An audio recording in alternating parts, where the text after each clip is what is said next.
already dropped in another couple degrees. You can tell it's cold just by how crunchy the snow is.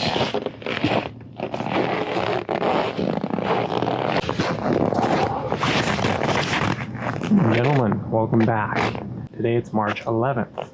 Now winter here is significantly colder, longer, harsher than most inhabited places on planet Earth. But nonetheless, being early March, it is still coming to a close. And before winter this year comes to a close, I want to try and tough it out on the most difficult night I have left available. You see, recently I've been getting into camping, and in particular winter camping, for a couple of reasons. One, I would like to be able to go out into the woods, potentially, if I have to for whatever reason, and not die immediately. And two, I think it's just kind of interesting, and for fun, I'd like to be able to one day take some proper winter camping trips. I've not tried to sleep in weather this cold yet, so we're going to try it, or at least attempt it, before winter ends. Let's begin. First thing I gotta do is shovel out this tent, since it's kind of gotten snowed in the past few days, and then after that I have to load it up. I've actually had this set up for a little while, but I don't keep it loaded with all my expensive gear all the time because of course it's unlikely, but I don't want anyone getting in here and taking anything. Alright, so we got it set up, and it's not, you know, minus 30, minus 40 cold, but it's starting to get down there a little bit. And of course this cord is rock solid, absolutely rigid. Yeah, solid. Just to give you an idea, I'll do some thermometer readings. Looks like we're getting minus 26 or so. Well, the weather does say minus 22, but it is possible that it's actually colder than that. You see, on these really cold nights, there's typically no clouds, so any heat that is on surfaces down here will kind of tend to radiate off into space. So I shoveled it out, and let's get inside. Alrighty gentlemen, let's just briefly go over the setup we got going in the tent. First thing I gotta do is to keep myself warm. So I actually have 2 layers of socks. I have regular cotton socks, and then I also have these additional sort of thin merino wool socks. And then to keep my legs warm, I have not one, but 2 layers of sort of this fleece waffle pattern, I guess you could say long johns here. And then on top of that I have my jeans, which I normally sleep in anyways. And then for my torso I have my typical cotton t-shirt. And then I'm also wearing a sort of a long sleeve fleece shirt made out of the same material as the fleece pants. And on top of that I have this 100% cotton sort of ritzy liberal sweater. I do eventually want to replace all my underlayers with merino wool because it is a superior substance, but for now fleece will have to do, fleece and cotton. As for the other gear, I have this Thermo Light Reactor Extreme Liner. This is like a nylon bag of sorts.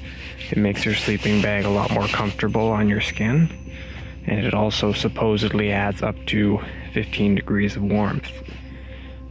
From what I've heard, it's usually maybe a few degrees Celsius of warmth, but you know, anything you can get. In addition, we have this sleeping bag here.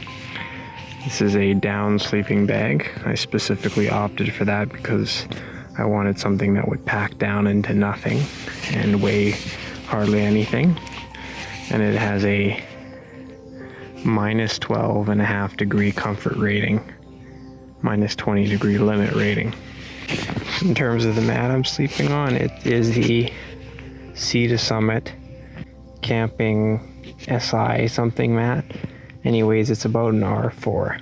You can't really go much higher than that without getting something either really expensive or doubling up on your mats.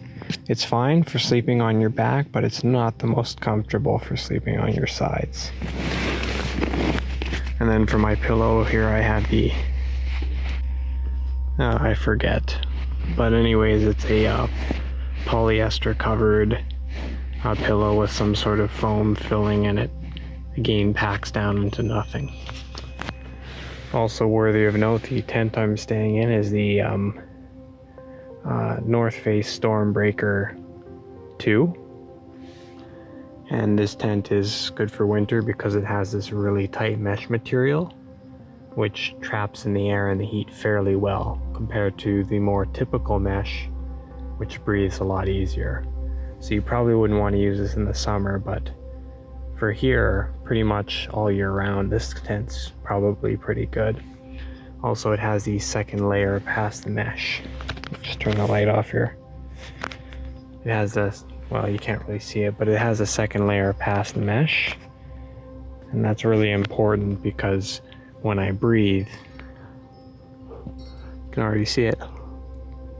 There's little shiny frost particles forming, and if those form, it's inside the tent. If this was a single layer tent, then it would be raining down on me all night, versus right now where it's forming on that second layer, so who cares? Lastly, we have a heater in here. The heater is not something that I plan to use, but no matter what, I will be sleeping out here, so if it comes down to it, to get a okay night's sleep, I will use this thing, but I'll try not to. And yeah, and that's the setup. I guess we'll see how that works. At the top, we're reading about minus 10. If I read at the sides, it's about minus 20.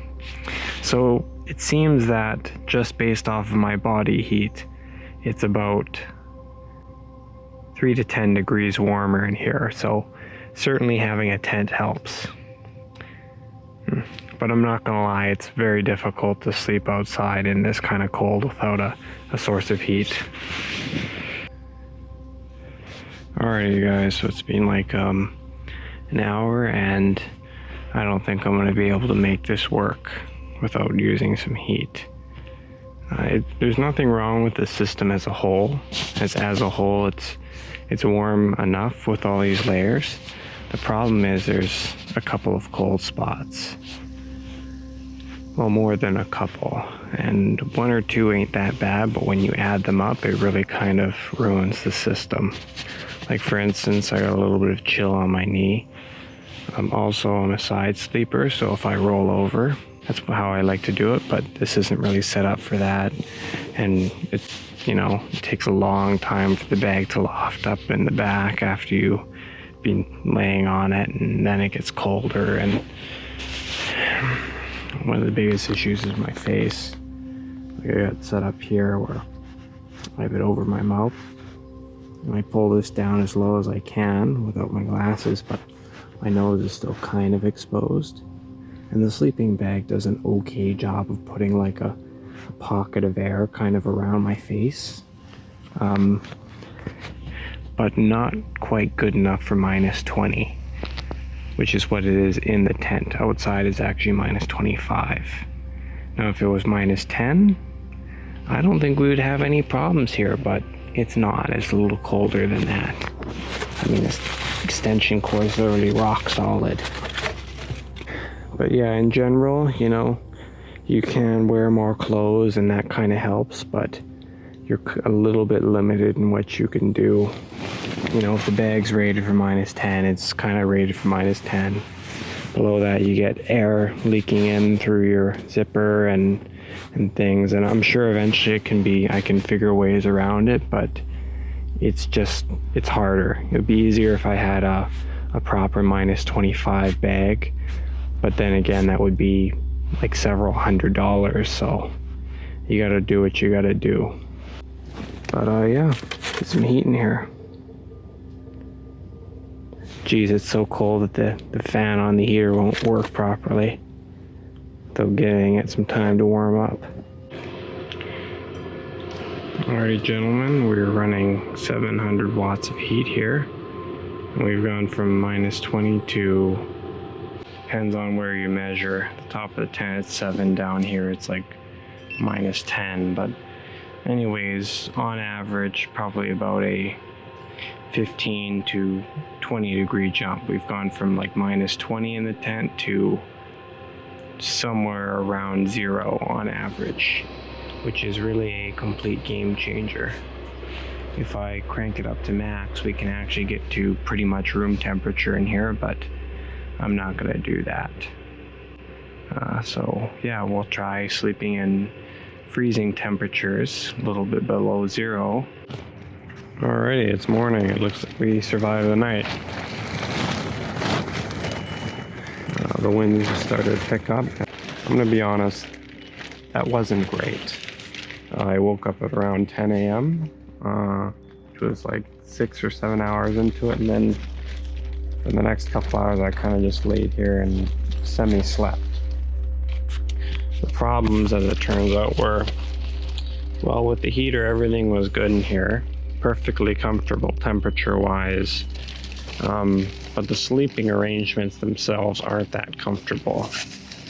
So this pad here is 2 inches thick, which is fine, you know, and it works good when you're laying on your back, but it's pretty hard, and it kind of needs to be that way, because if you turn over onto your side, or if it's too soft, then parts of your body will actually sink in too much and touch the ground, because it is only 2 inches thick, which is still quite thick for a camping pad. Ideally, I'd like a thicker pad, slightly warmer pad, warmer bag, etc. One of the key issues, of course, with the warmth last night was my face. I just need some sort of system for keeping a better, bigger, warmer pocket of air on my face. Another big issue, and why my back currently hurts, is this pillow here. It's actually a pretty good pillow, you know, no real problems with it if you're laying down on your back. But I don't sleep on my back. I sleep on my side, which this pillow isn't really adequate for. It's not quite stiff enough for that. So the biggest issues with this, you know, aside from the fact that it's just not quite warm enough for -20, is that the pad and the pillow aren't really suitable for side sleeping. So yeah, not super comfortable. But we did survive, and with a little bit more tuning and whatnot, I think we can get something workable going here.